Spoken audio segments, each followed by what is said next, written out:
Olá, meninos e meninas, tudo bom? Esse é o último vídeo que eu estou gravando referente ao direito civil desse primeiro semestre, tá? Esse tópico que eu vou falar hoje é referente ao bem de família.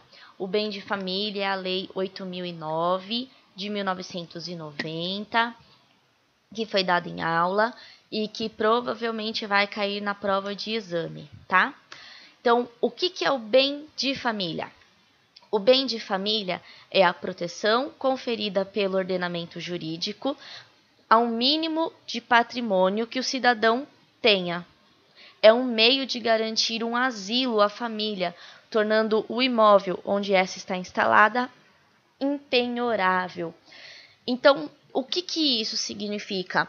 Que se a pessoa ou a família ela tem dívidas civil, comerciais, de impostos, eles podem penhorar o patrimônio dessa pessoa, mas a casa onde ela mora, ela vai ser considerada bem de família, por isso ela não pode ser penhorada. Então, eles não vão poder tirar essa pessoa, né? Tirar a casa dessa pessoa, porque ela vai ter direito àquela casa que é o asilo dela, tá? Essa lei, ela está intimamente ligada com a dignidade da pessoa humana. Então, é garantir que você não vai tirar da pessoa aquele bem e ela vai morar no meio da rua. Então, é uma dignidade mesmo, porque está prevista que todo cidadão tem direito à moradia. Então, ele não vai perder a casa dele, a única casa que ele tem para morar, por causa de uma dívida, ok? O bem de família, ele pode ser voluntário, que no caso é quando a pessoa ela resolve ir a um cartório e registrar um dos imóveis dela como o bem de família, e ela também pode deixar isso em testamento, ok? Só que aí o bem de família ele não pode ser superior a 1/3 do patrimônio. Então, é restrito o imóvel que ele vai escolher e depende do registro. Isso vocês podem ver lá nos artigos 1711 ao 1722, referente ao bem de família voluntário no Código Civil, tá?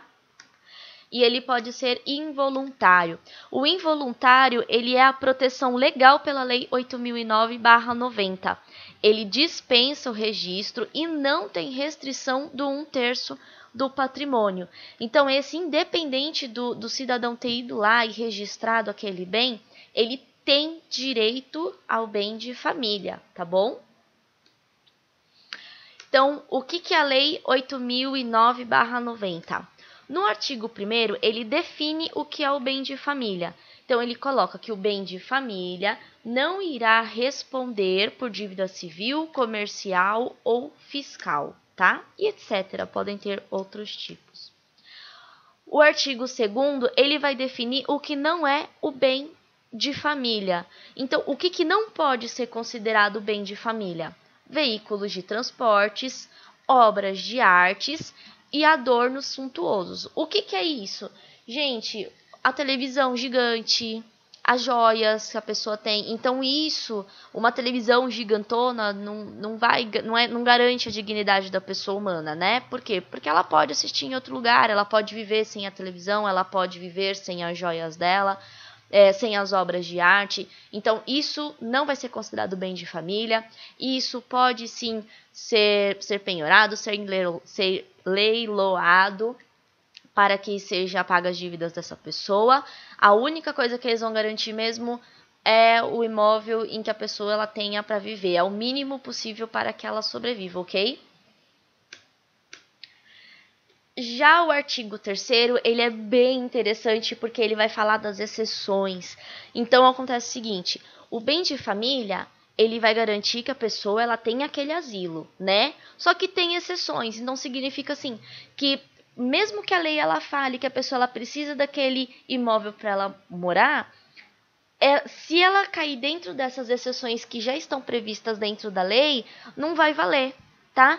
Essa foi uma pergunta que o professor fez, que ele contou um casinho, ele falou que que uma pessoa ela era fiadora, e aí a pessoa ficou devendo o aluguel, e aí entraram com um pedido para ele, né, para a casa dele ser penhorada, e o advogado colocou que na lei 8.009 a casa não poderia ser porque era bem de família do fiador. E aí ele perguntou se, segundo a lei, ele estaria protegido ou não, se o advogado estava certo ou não. Isso está previsto na lei. Então, assim, você não precisa decorar quais são as exceções, mas se você entender direitinho, se o professor fizer outra pergunta desse tipo, você vai conseguir responder, porque essa lei ela é bem facinha de entender, tá? Então, quais são as exceções? O inciso primeiro diz: em razão dos créditos de trabalhadores da própria residência e das respectivas contribuições previdenciárias. Então, o que acontece? Você só tem a sua casa para morar, né? E aí você tem uma empregada doméstica. Você dispensa essa empregada doméstica. Só que você não fez o pagamento nem das contribuições previdenciárias, que é o INSS, né, da pessoa, o FGTS, essas coisas, e você também não pagou os direitos dela. Ela entra com o pedido para que você faça o pagamento e você não tem a condição de pagar. O que eles vão fazer? Eles podem, sim, penhorar o seu bem, ok? Nesse caso, então, não vale a lei do bem de família. Você não vai estar resguardado por ela.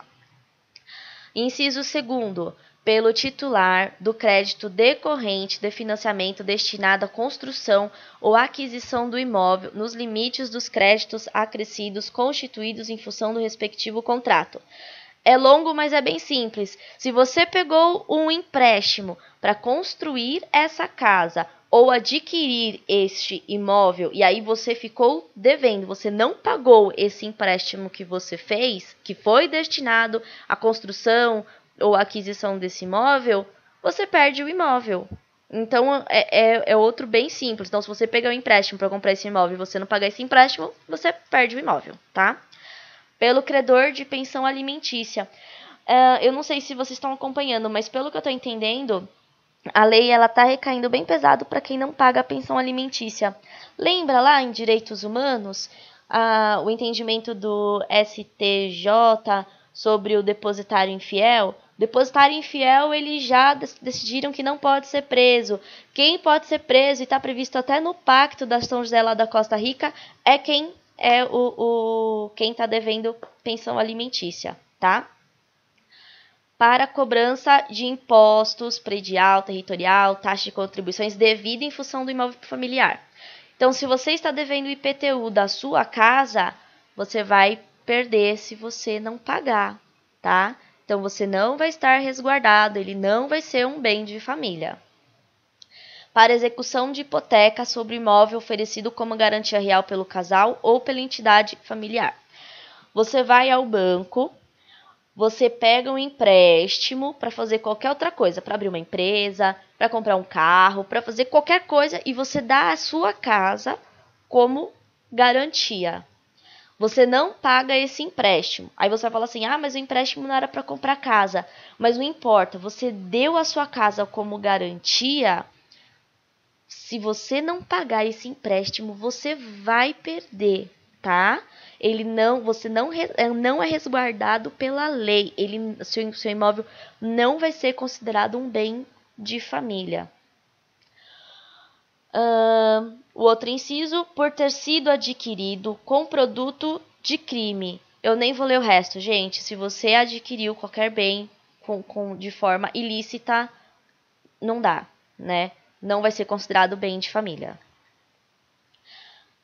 E por obrigação decorrente à fiança concedida em contrato de locação. Então, está aí a resposta do que o professor pediu na prova.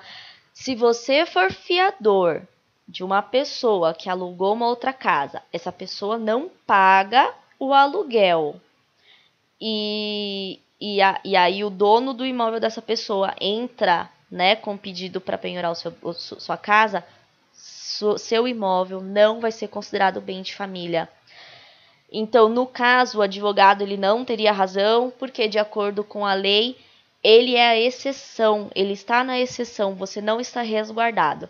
Então, é só vocês entenderem isso. Por crédito trabalhista, Caso você tenha pego empréstimo para comprar esse imóvel, pensão alimentícia, se você está devendo impostos referente a essa casa, se você hipotecou essa casa, né? Se ela foi adquirida de forma ilícita ou se você é fiador de alguém. Eu sei, já me falaram assim. Mas a gente olhou na internet, tem uma jurisprudência do qual o fiador não perdeu a casa. Mas vocês têm que entender o seguinte, como ele ainda não entrou no mérito de como que funciona, como que a gente pesquisa as jurisprudências, coisas, como ele perguntou o que está na lei, se ele falasse assim, olha, ele teria o direito de pedir? Teria, ele teria o direito de pedir, ele poderia ganhar a ação? Talvez sim, talvez ele pudesse ganhar a ação, porque depende do entendimento do juiz, blá blá blá, mas como ele pergunta assim, de acordo com a Lei 8.009, ele está resguardado? Você vai pensar na Lei 8.009. Então, esquece a jurisprudência, esquece a outra parte que você viu. Eu entendo que eles vão pedir essa parte de entendimento mais profundo, de uma pesquisa mais profunda, nos próximos semestres. Então, quando o professor perguntar sobre a lei seca, você se prende na lei seca mesmo. Então, pela lei seca, o advogado ele não teria direito a isso, ele não ganharia. O entendimento do juiz já vai ser mais lá para frente, ok? O artigo 4º, ele vai falar o seguinte: não se beneficiará do disposto na lei aquele que, sabendo-se insolvente, adquire de má fé imóvel mais valioso para transferir a residência familiar, desfazendo-se ou não da moradia antiga. Então, a pessoa que vai fazer trambique, né? Então, a pessoa ela tem um imóvel, ela sabe que vai entrar no bem de família, então ela vai comprar um imóvel mais caro ainda, vai se desfazer do resto dos bens para poder garantir um patrimônio maior. Não vai dar certo, eles vão anular a venda, não vai dar certo isso, tá? E o artigo 5º, que eu também achei importante, ele coloca que para efeitos da impenhorabilidade de que trata a lei, considera-se residência um único imóvel utilizado pelo casal ou pela entidade familiar para moradia permanente. Em parágrafo único, na hipótese de o casal ou entidade familiar ser possuidor de vários imóveis utilizados como residência, a impenhorabilidade recairá sobre o de menor valor, salvo se o outro tiver sido registrado para esse fim no registro de imóveis. Então, o que acontece? A entidade familiar, ela tem várias residências, né? Então, só uma vai ser garantida como o bem de família. Ah, mas ele vive nessas outras casas. Vai recair sobre o de menor valor. Lógico, tem as exceções? Existem as exceções, como naquele caso que o professor falou. É uma família de 6 pessoas e o bem de menor valor é uma kitnet de 30 metros quadrados. Essa família não cabe naquela casa. O juiz vai entender. Mas pela lei seria o de menor valor, ok? Gente, eu vou tentar deixar a lei na descrição do vídeo, mas a lei é facinha de achar, é só jogar no Google, Lei 8009/90. A lei ela é de fácil compreensão, então não fiquem assustados. Pode parecer difícil na hora que vocês leem, mas não está difícil. Ela é só isso mesmo, ela define o que é bem de família, define o que não é bem de família e define as exceções, ok? Então, qualquer dúvida me procurem. Estudem bastante para essa prova, eu tenho certeza que vocês vão se dar muito bem e boa prova!